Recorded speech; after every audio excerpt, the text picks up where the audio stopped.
Hey guys, it's Asim Sharma, Training Manager from Solframe Consulting. I do hope you're all doing well.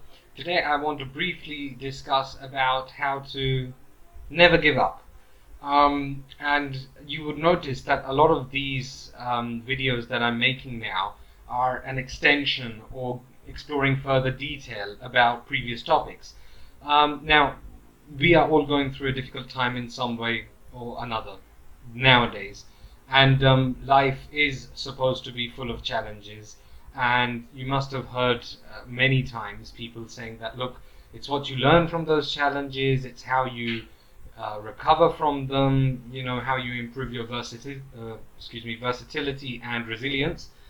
Yes, all of that is there, but I'm not saying that you overly scrutinize things, otherwise you will dwell upon things and it will become really congesting for your mind. But um, try to analyze when something goes wrong, and don't be afraid to, you know, appraise yourself and have this kind of critical approach, self-critical approach. So each time something goes wrong, it doesn't have to be big. Just take a step back and introspect and see that, look, hey, did I do something wrong? I can admit it to myself. Drop the ego. What could I have done better? And was it the interaction I had with someone? Was there a misunderstanding? Did I have to make myself clearer? Do I have to improve my communication skills?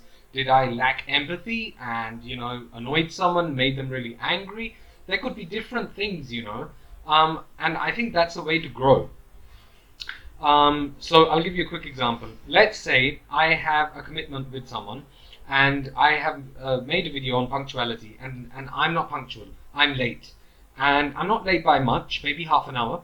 But because I didn't bother to inform them, I wasn't courteous enough to say, hey, I'm running late, and I expect to be there by this time. If you recall, I had mentioned in the previous video about punctuality to overestimate the time. And then if you happen to arrive earlier, then no one is going to, find out faults in you. They'll say, okay, hey, you gave me a worst case scenario, and actually you still were able to fulfill your commitment, which they'll appreciate. So it's about handling situations in real time. Things don't always have to be perfect. We can all make mistakes. I make mistakes when I make these videos, and you'll notice it. But as I mentioned, I don't do multiple takes unless I really, just kind of lose it halfway through, and I feel it'll confuse the audience. I believe in being natural. I'm not saying that you need to be exactly that way. You may want to kind of hone yourselves to perfection, and that's fine. But I don't think we can ever be perfect. We can be near to perfect. We can obviously iron out a lot of our kind of creases, as it were, and our deficiencies we can improve upon. So analyze, self-evaluate, look towards the future. Don't use previous bad experiences as a fear or a hindrance to stop you or prevent you from doing something.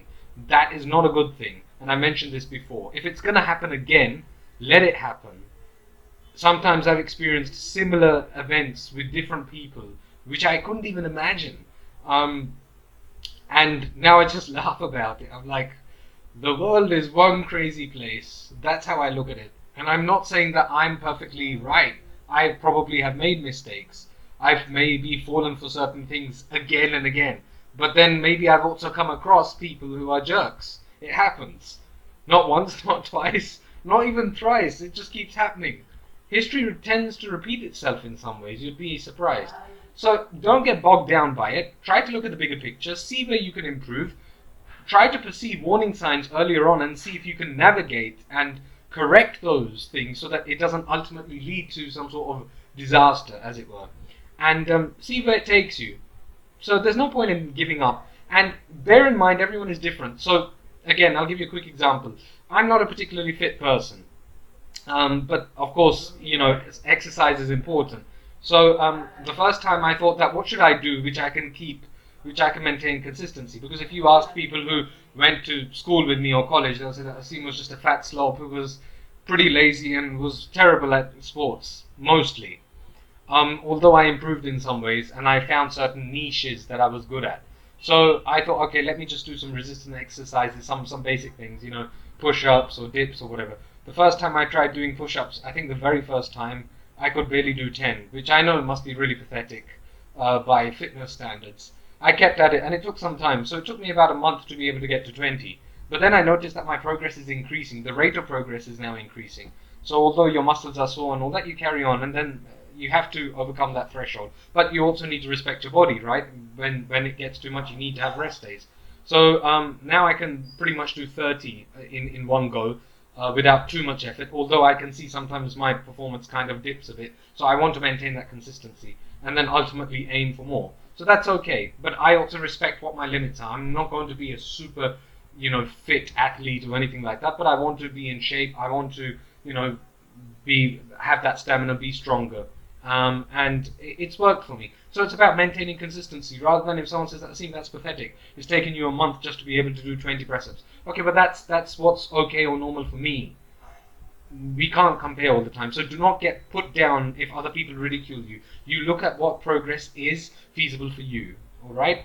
And be proud of yourself. Yes, if you're taking very long, excessively long for something, then you need to reevaluate that.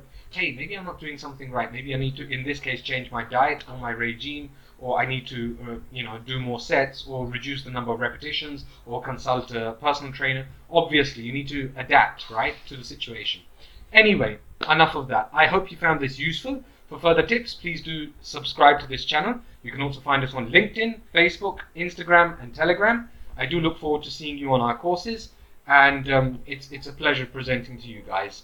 Until next time, please do stay safe and positive, keep smiling, and thank you very much. Bye-bye.